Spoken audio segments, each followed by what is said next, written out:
Olá, tudo bem? Seja bem-vindo ao nosso Papel de Pão, teologia simples para uma vida complicada. E hoje nós não poderíamos falar de outro tema, afinal de contas, nós estamos na semana da Páscoa. E nós queremos aplicar, então, esse grande acontecimento da história às nossas vidas de hoje. E para isso eu estou aqui com os meus amigos, Jones Fernando e Rafael Kobat, que vão nos abençoar aqui, trazendo respostas para o nosso coração. Então vamos lá, eu quero começar com a seguinte pergunta: o que é a Páscoa? Páscoa é uma festa que teve origem, é uma festa judaica, de origem judaica, e que tem um significado muito interessante. Significa passar por cima. O termo hebraico, Páscoa, significa passar por cima. E se refere àquela ocasião do Antigo Testamento que o anjo da morte passou por cima do povo de Israel, das casas que tinham sangue do cordeiro nos umbrais da porta, e não adentrou e não matou, não levou o filho primogênito. Ao contrário, o Egito, porque não tinha o sangue do cordeiro, os filhos primogênitos do Egito foram mortos, e essa ocasião ficou conhecida como a Páscoa, porque foi a ocasião da libertação do povo de Israel do Egito. E a partir daí o povo de Israel passou a comemorar a Páscoa todos os anos, sendo a principal festa judaica. Legal, mas vamos lá. E o que a Páscoa tem a ver com Jesus, então? A Páscoa ela tem a ver com Jesus exatamente pela promessa do Messias, né?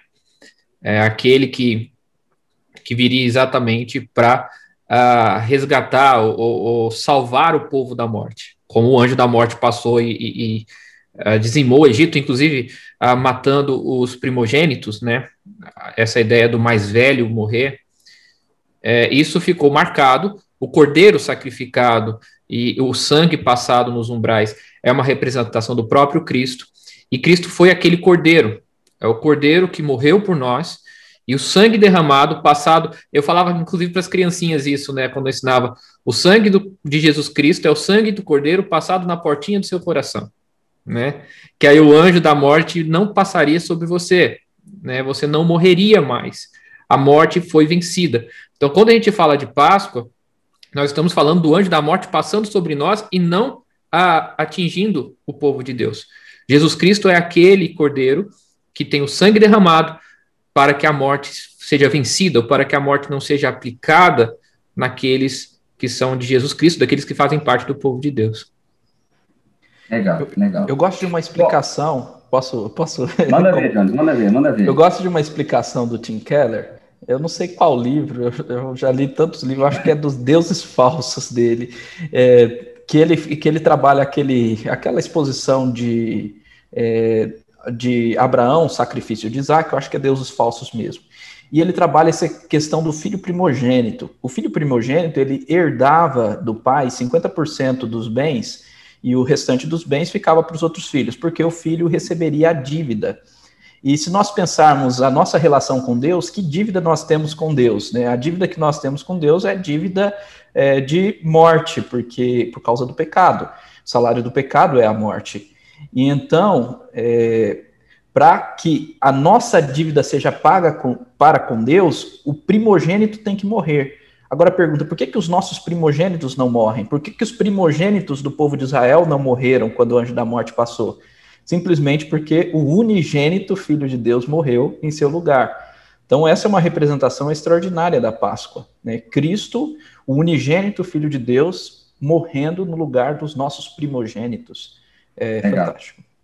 Então quer dizer que a Páscoa foi um evento do Antigo Testamento, do povo lá no Egito, e que foi, então, uma sombra para aquilo que Cristo iria fazer na cruz do Calvário. Podemos dizer isso? Ou seja, toda aquela representação ali apontava justamente para a obra de Cristo. E Cristo vindo, justamente na semana da Páscoa, ele é morto, crucificado e morto, e ao terceiro dia ressuscitou. E é por isso que hoje, então, quando celebramos a Páscoa, celebramos esse evento da crucificação e ressurreição, e não mais o evento que aconteceu lá no Egito. Posso afirmar assim? Vocês concordam comigo? Não? Sim. E é uma curiosidade, Vini, que você falou da questão da semana, da data, olha só a importância da data, que para os judeus seria inconveniente a morte de um judeu na semana da Páscoa, porque era uma semana de festa. Os próprios sacerdotes e fariseus que trabalharam na morte de Cristo não queriam que Cristo morresse na Páscoa, porque isso mancharia a festa, e não só mancharia a festa, mas como traria visibilidade para Cristo. Mas eles viram a oportunidade acontecendo e sendo dada exatamente na festa de Páscoa. Algo, claro, providencial, algo que Deus preparou. Assim como Abraão prepara o altar para o sacrifício de Isaac, Deus prepara o altar para o sacrifício de Jesus Cristo, que vai acontecer exatamente na Páscoa, porque é ali que o cordeiro deveria morrer. Ali que o cordeiro deveria morrer. O anjo da morte passaria e o cordeiro tinha que morrer exatamente naquela data. E aí eu fico pensando o seguinte, né, Rafa? Olha só como Deus é lindo. Porque, coincidentemente, a obra de Cristo na cruz significa a passagem da morte para a vida e a vida eterna. E é justamente na Páscoa, na festa de Páscoa, que significa exatamente isso, a passagem da morte para a vida, em que Cristo é crucificado. E aí a gente começa a ver como Deus é soberano sobre a história e como ele é didático ao nos ensinar a sua mensagem, a sua verdade. Isso é maravilhoso, né? Isso é lindo de ver. Agora é o seguinte, beleza, o Jones até citou aqui a questão da ira, porque Deus está irado conosco, o conceito da primogenitude e tal, e etc., mas, às vezes, as pessoas podem estar olhando para nós e vendo a gente falar aqui, pensando assim, cara, eu não sou uma pessoa tão ruim assim. Eu não sou tão mal assim. Eu nunca matei, nunca roubei, né? Para usar aquele pessoal que antigamente tinha nos ônibus, né?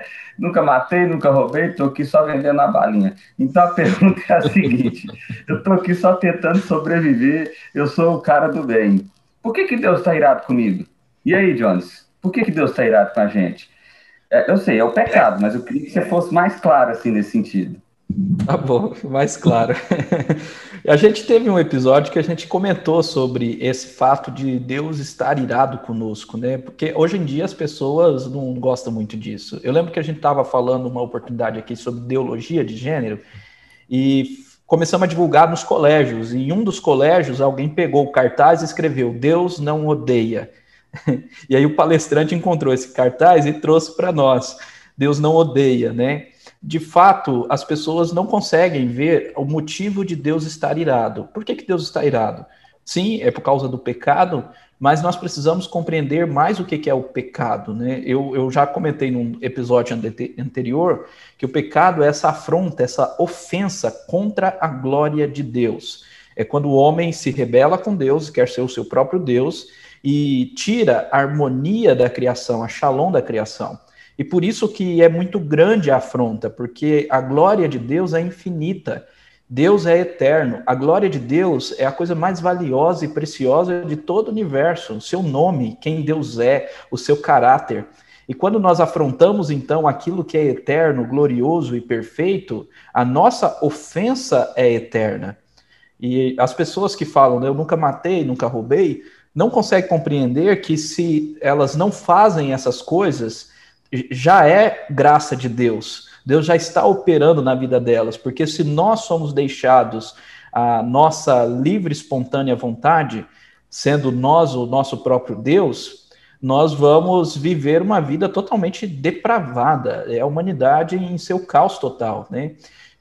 Explicando aquele texto lá de Romanos, capítulo 1, que fala que Deus entregou as paixões àqueles que mudaram a glória de Deus, C.S. Lewis diz que Deus dá como castigo aquilo que os homens querem como prazer. Então, quando Deus derrama o seu castigo mesmo na humanidade, Deus então permite que os homens desfrutem do seu prazer sem freio. E aí o mundo vira um caos. Ontem eu assisti um filme, posso dar um spoiler de um filme aqui? Manda ver.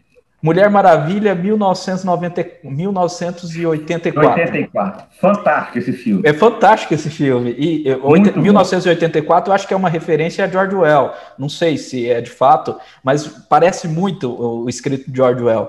E a ideia ali é o seguinte: se todo mundo ter tudo o que quer, o mundo vira um caos. Se todo mundo vai querer ter o seu desejo realizado, o mundo explode. Muito bom, muito bom. É uma premissa do Todo-Poderoso também, não sei se vocês lembram do filme. É verdade, do Jim Carrey, né? Ele fala sim para todas as orações e o mundo vira uma bagunça. É verdade, é verdade, é verdade. E aí, Rafa, o que você pode complementar para a gente? Por que Deus está irado com a gente? Deus está irado com a gente porque nós somos inimigos dele. É bem simples. A partir do momento que nós quebramos o pacto, nós nos colocamos no lugar de Deus, inclusive na tentativa de tirá-lo do trono. Então, se você tem um governante no qual você está organizando, trabalhando para um golpe de tirá-lo do trono, com certeza ele vai ser o seu inimigo. E o ser humano, desde o começo, quis conhecer o bem e o mal, estar acima de todas as coisas. E essa foi a primeira proposta humanista de Satanás. Satanás fez essa proposta: olha, Deus não está no centro, quem está no centro é você, Adão. E Adão quis ficar no centro. Eu lembrei de uma frase famosa aqui de um pastor famoso, rapaz, que ano passado, 2 anos atrás, disse que tudo foi feito porque nós estamos no centro do coração de Jesus, um negócio assim, no centro do coração de Deus, né? Rafa, eu acho que você está falando é tão espetacular, porque o que mostra como nós somos inimigos de Deus e por que Deus está irado conosco, eu acho que são todas as nossas pequenas atitudes, ou seja, quando eu respondo a alguém de maneira ríspida, porque eu senti que o meu orgulho foi atingido, eu estou entendendo a vida a partir de mim mesmo e não a partir de Deus. Quando eu olho para o outro sofrendo e eu percebo um olhar não de compaixão, mas um olhar de presunção, está sofrendo porque merece, porque não quer trabalhar, então eu estou olhando mais uma vez a vida a partir da minha própria ótica, como eu sendo o centro da minha história. E aí isso mostra o que você acabou de dizer, ou seja, nós estamos tirando Deus do trono e estamos colocando a gente no trono. É claro, a gente não está literalmente fazendo isso, mas a gente está agindo como se fosse assim, né? Então, e aí entra naquele negócio, né, Jones? Eu não matei, eu não roubei. Pois é, meu amigo, você não precisa fazer isso. Em pequenos gestos você já mostra que Deus não está no trono da sua história, no trono da sua vida, e quando você faz isso, você é um inimigo de Deus. E Deus já tem razão suficiente para estar irado conosco. É ou não é, Rafa? Sim, como eu disse, é só a nossa natureza, né? Basta você ser humano, você nasceu no time errado. Então, já era, filho. Ou você se dobra, se rende, por isso as mãos levantadas, tá? As mãos levantadas não é para você tocar o céu. As mãos levantadas é para dizer, olha, eu não estou armado, eu estou de joelhos, estou me rendendo, eu sou do Senhor. Legal. Ou você se rende, filho, ou você vai ser destruído. Aí que tá. Ou você tem o sangue passado no umbral da porta do seu coração, ou o anjo da morte vai te visitar. É isso. Legal. E aí, é importante a gente colocar um adendo, né? Porque quando a gente fala nós somos inimigos de Deus, né? As pessoas vão ficar assim, uai, como assim? Nós ainda somos aqueles que realmente creram? Na verdade, quando nós falamos nós estamos pensando de uma maneira generalista toda a humanidade. O ser humano, enquanto homem natural, nasce inimigo de Deus. O ser humano, enquanto debaixo de Adão, filho de Adão, todos os filhos de Adão já nascem inimigos de Deus.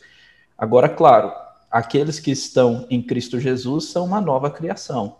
Já não estão mais debaixo do antigo Adão, mas do novo Adão. E por isso que Páscoa é tão significativo. Aqueles que têm fé em Cristo, Paulo diz, né? Justificados, pois, mediante a fé, temos paz com Deus. Agora, não somos mais inimigos de Deus, mas somos amigos de Deus. E por isso que João diz, vede quão grande amor a nós é concedido pelo Pai, ao ponto de sermos chamados filhos de Deus. Isso é maravilhoso. E aí, John, você adiantou uma pergunta que eu ia fazer aqui, porque nós estamos irados com Deus, e a Páscoa é justamente esse símbolo dessa passagem, né? Da morte para a vida. E aí a pergunta então a Páscoa simboliza o perdão de Deus. Eu poderia dizer isso? O que vocês acham? Sim. Não apenas simboliza, né? A Páscoa em Cristo é o perdão, né? Excelente, ótimo. Então, não só simboliza, é o fato, é a existência, ali é a concretização do perdão, né? Para ver Poderíamos a dizer assim. passagem, né? Vamos lá, eu falei de estar no time contrário. Para ver essa passagem, para que você possa passar para o time de Deus, é necessário perdão. E esse perdão acontece na cruz de Cristo. Por isso que é o fato em si. A Páscoa nos liga diretamente ao perdão de Deus na cruz. Ou seja, reconhecer Cristo como Senhor significa que você morreu com Ele, ou seja, você faz parte da passagem da Páscoa. Legal. E aí eu quero aprofundar mais nisso aí, Jones. O que é esse perdão? O que é esse perdão? O Rafa já falou aqui, passar a ser amigo, é ser do time e tal, mas eu queria que a gente fosse mais abrangente aqui, mais prático. O que é esse perdão? Como é que eu me aproprio disso? Como é que isso impacta a minha vida? Primeiro, o que é, né? Para depois o como me aproprio. Eu gosto de entender perdão nas Escrituras Sagradas através de duas ilustrações do Novo Testamento. A primeira ilustração é o quitamento da dívida. Eu gosto mais dessa ilustração. Nós Legal. temos uma dívida com Deus e essa dívida é quitada por Cristo e nós recebemos o perdão. Então, o escrito da dívida foi encravado na cruz, diz Paulo, e nós não temos mais. Ele cancelou o escrito da dívida. Outra forma de nós vermos essa questão do perdão é num sentido mais legal, jurídico, onde é imputado a justiça de outro a nós. Nós somos o réu, mas somos justificados, declarados justos, mas não por aquilo que fazemos, mas por aquilo que Cristo fez. Paulo explora muito essa ilustração em Romanos, por isso ele utiliza o termo justificado. Jesus é a nossa justiça, nós nos tornamos justiça de Deus por causa de Cristo, que ele se tornou maldição. Em todos esses conceitos, há um conceito básico da Páscoa, que é a substituição, que alguns textos antigos utiliza o sacrifício vicário de Cristo, o termo vicário, substitutivo. Então, a ideia é bem simples. Cristo nos substituiu. Ele não é simplesmente um exemplo a ser seguido. Ele foi o nosso substituto. Ele teve a vida perfeita que nós não poderíamos ter. Ele recebeu a maldição do pecado que nós, se recebêssemos, iríamos morrer eternamente. Então, ele nos substituiu em todo sentido, tanto nas boas obras como também na condenação. Por isso podemos receber. E aí sim, recebemos pela fé. Posso ler uma citaçãozinha aqui do Joel Bick? Só para ficar claro. Joel Bick, um teólogo reformado, ele escreve sobre a cruz o seguinte: a cruz de Cristo mostra tanto a exibição mais terrível da ira de Deus pelo pecado, quanto a mais rica manifestação da vontade de Deus de perdoá-lo. O perdão, pleno e gratuito, escrito em cada gota de sangue vertida no Calvário, é oferecido gratuitamente até mesmo ao maior dos pecadores. O Cristo crucificado mostra como Deus pode amar pobres e culpados pecadores. Vemos assim Cristo como resposta para todos os nossos fardos e devaneios. Nossa alma cansada pode trazer a Ele suas dores e pecados. Que maravilha, que maravilha. Rafa, eu queria passar a palavra para você, mas já também com uma pergunta aqui. A gente já falou o que significa Páscoa, a gente já falou por que a necessidade dela, né? Deus está irado conosco e nós precisamos do perdão. Mas eu queria agora ser ainda mais prático aqui, que eu acho que a gente está tentando ser bem prático nesse tema aqui hoje. Nós estamos passando por um problema de pandemia, né? Pessoas perderam seu emprego, pessoas perderam seu negócio, pessoas perderam sua vida, pessoas perderam seus parentes, familiares, amigos queridos. E como que é a Páscoa? O que é a Páscoa? O que é esse acontecimento? O que isso impacta? O que isso gera no coração de uma pessoa que está nesse cenário que nós estamos hoje? Eu acho que para a gente falar de questões práticas, eu não posso falar basicamente do fato em si, porque ele é uma questão do passado. Ele já aconteceu, nós estamos contando aqui, né? Eu dou aula de história, então não adianta eu falar sobre o descobrimento do Brasil, sobre Dom Pedro I e Dom Pedro II, se eu não consigo trazer as consequências disso para hoje, para o presente. Então, basicamente é isso que a gente tem que fazer em relação também à Páscoa. Cristo morreu por nós, isso é fato. Nós estamos salvos, isso é fato. A questão é, qual é a consequência disso? E é isso que a gente tem que ver no nosso mundo hoje. A consequência, para mim, está bem ligada, está extremamente ligada ao terceiro dia após a morte de Cristo, que é a Legal. ressurreição. Cristo ressuscitou. A ressurreição não é o ponto principal da Páscoa, mas é a consequência prática dela. Tá? Então, olhando para o nosso presente, isso significa que nós não temos mais, a morte não tem mais poder sobre nós. E isso nos dá a capacidade de termos coragem, ousadia, em relação ao mundo que é medroso, ao mundo que teme a natureza, teme o mal e teme a própria morte. Aquele que entende a Páscoa na sua essência, ele olha para a situação que a gente está vivendo hoje como a pandemia e diz, isso já foi vencido em Cristo.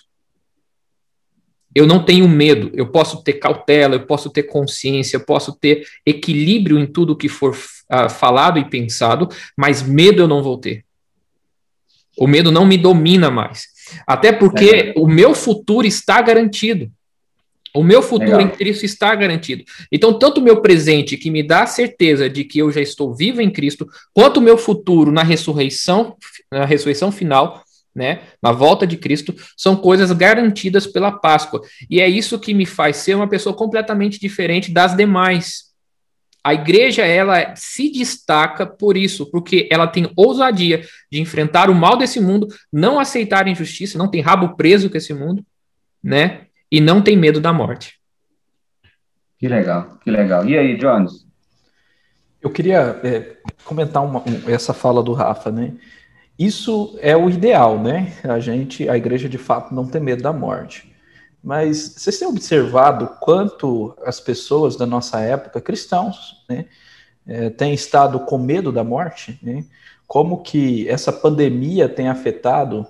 Eu entendo os efeitos psicológicos, emocionais, por causa do isolamento e tudo mais. Eu entendo. Não estou querendo ser desumano aqui e dizer que isso é inteiramente pecado, né? Mas o quanto a gente não tem conseguido, às vezes, confiar. A gente diz que, de fato, morrer é lucro, né?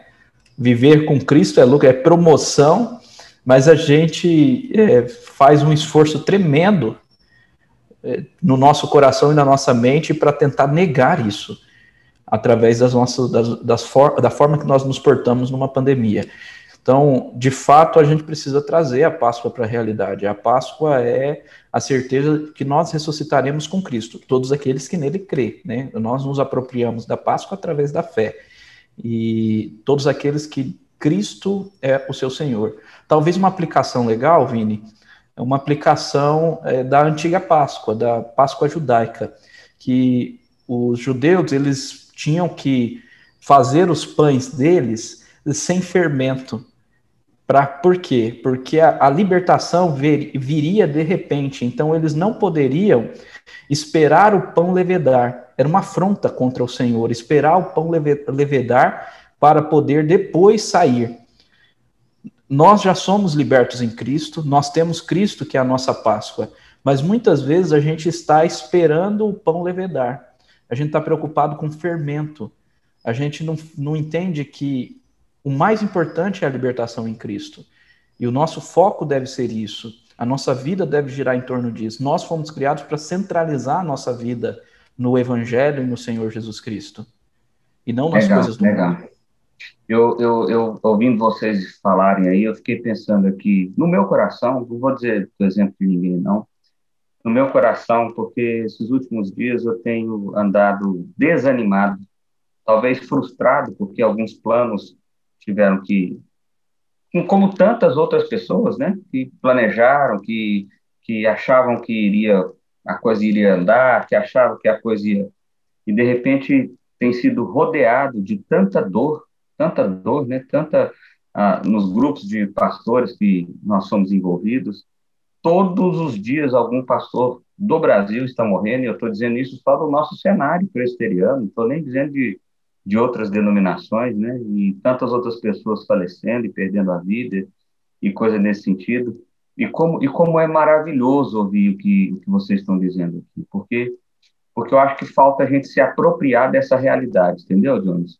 Porque eu estou falando do meu coração, eu sou pastor, eu conheço a história da Páscoa, eu entendo toda a realidade da Páscoa, eu entendo toda a verdade do perdão de Deus, o significado disso. Mas a verdade é que, às vezes, o nosso coração, que ainda é pecador, a dor, que é grande, as circunstâncias que são difíceis, vai nos cegando, vai nos fazendo perder de vista a realidade daquilo que Cristo fez na cruz. Então, meu irmão, de repente você está ouvindo aí, você está com o mesmo sentimento que o meu. Eu quero desafiar seu coração a olhar para o que Jesus fez na cruz. Jesus mudou sua história, Jesus mudou quem você é, Jesus, como o Rafa bem colocou aqui, já te garantiu a vitória. Você não precisa ter medo. E aí, Rafa, lembrei de uma história, você que gosta disso, você que gosta de história aí, que é o nosso historiador aqui, do Oliver Cromwell, quando fez a Revolução Puritana, e foi a única vez que um rei inglês foi morto. E aí tem um relato dizendo que o exército puritano, contra o exército do rei, eles iam sem medo, porque eles já tinham convicção da sua salvação. Então, eles não tinham medo da morte. E o exército do rei ficava assim, meu Deus, esses homens não têm medo da morte, como é que a gente vai enfrentar eles? Eles eram em menor número, mas eles não tinham medo, e eles venceram a guerra por causa disso. E é lógico que eu estou dizendo aqui que é para ninguém sair pegando arma e fazer virar exército. Estou querendo dizer o seguinte, enfrente a vida com essa perspectiva. O que pode acontecer de ruim conosco? Morrer? Pois bem, Jesus venceu a morte por nós. Jesus nos deu a vitória. Uma coisa que eu me lembro também, Rafa, quando eu cheguei aqui em Séries, o pessoal achou que eu era coveiro, porque no prazo de 2 anos, eu participei assim, de quase 30 velórios. Alguém morria na cidade e eles me chamavam. Eu não sei por quê. E aí aconteceu 2 vezes uma cena muito interessante, que eu achei que isso nunca ia acontecer na minha vida, mas aconteceu. 2 vezes. O cara que morreu era tão ruim, tão ruim, tão ruim, que nem os parentes, as meia dúzia de pessoas que estavam ali, falavam bem daquela pessoa morta. Porque todo defunto é bom, né? Mas nesse caso, não. Esse cara era um cara ruim mesmo. E eu fiquei, meu Deus, o que eu vou falar aqui? Porque se eu falar da esperança de Cristo, esse povo nem vai acreditar, que esse aí está todo mundo falando que vai para o inferno. Agora, se eu falar do inferno aqui, como é que vai ser isso? E naquele dia eu me lembrei dessa mesma convicção básica do Evangelho. E me lembrei o seguinte, pode ser o pior ser humano da Terra, mas ainda assim ele pode ser alvo da graça de Deus. Ainda assim nós podemos ter esperança. Ainda assim nós podemos crer que o que Cristo fez substituiu a morte pela vida eterna. Então isso é maravilhoso. Isso é maravilhoso. Consola seu coração com essas verdades. Consola seu coração com essas verdades. Bom, vamos lá. Eu acho que ficou claro aqui o que é a Páscoa, como que a gente aplica, a ira, o perdão, tudo isso. Vamos para a parte que o Jones mais gosta. Conselho final, Jones. Separou uma frase final aí para nós? Você já leu sua frase de hoje, né? E agora, José? E agora, José? Eu só tô com uma em mente. Horrível coisa é cair na mão do Deus vivo. Mas essa é por causa da sua fala, né? Que você disse, o que pode de pior acontecer conosco? Morrer? Morrer não, morrer com Cristo é coisa boa. Agora, horrível coisa é cair na mão do Deus vivo, é morrer sem Cristo, de fato. Legal. Então, arrependa-se do seu pecado, né? Arrependa-se do seu pecado. Obrigado por ajudar. Eu diria que se você faz parte desse time de Deus, né? Você tem um poder na mão de mudar o mundo inteiro. Tem o poder na mão de vencer qualquer problema, qualquer dificuldade nessa vida, não pela sua própria força, como o mundo ensina, né? Não pela sua força de vontade, mas pela força e o poder do Espírito Santo. Entenda isso. Entenda isso. Não se perca na histeria, no desespero, na síndrome de pânico coletiva que nós estamos vivendo. Se agarre naquele que é verdadeiro e o único que é real nesse mundo, que é Cristo Jesus. A Páscoa lembra isso pra gente. E se você não é do time de Deus, eu sugiro que você se ajoelhe, se arrependa, porque o negócio vai ficar feio pro seu lado, meu filho. Se o mundo não acabou no dia 30 de março, ele vai acabar um dia, e vai ser de surpresa, não vai ser com data marcada. Então se arrependa, levanta as mãos e diz: Senhor, eu sou seu. Amém. É quase o Optimus Prime no discurso dele. Olha que coisa linda. Você chora de emoção. Fantástico, fantástico. Vai aprendendo aí, Johnny. Pessoal, eu quero agradecer demais esse bate-papo nosso aqui, porque para mim foi muito importante, encorajou meu coração. Eu espero que tenha encorajado o coração de quem nos ouviu aqui, né? Talvez você sabia alguma coisa da Páscoa, talvez você sabia tudo, talvez você não sabia nada. Mas eu espero que nesse tempo que nós tivemos aqui tenha sido um tempo para que o Espírito do Senhor tenha falado ao seu coração, para que você seja um filho de Deus, arrependendo do seu pecado e se rendendo completamente a Ele. Deus abençoe. Até o nosso próximo encontro. Papel de pão, teologia simples para uma vida complicada. Abraço.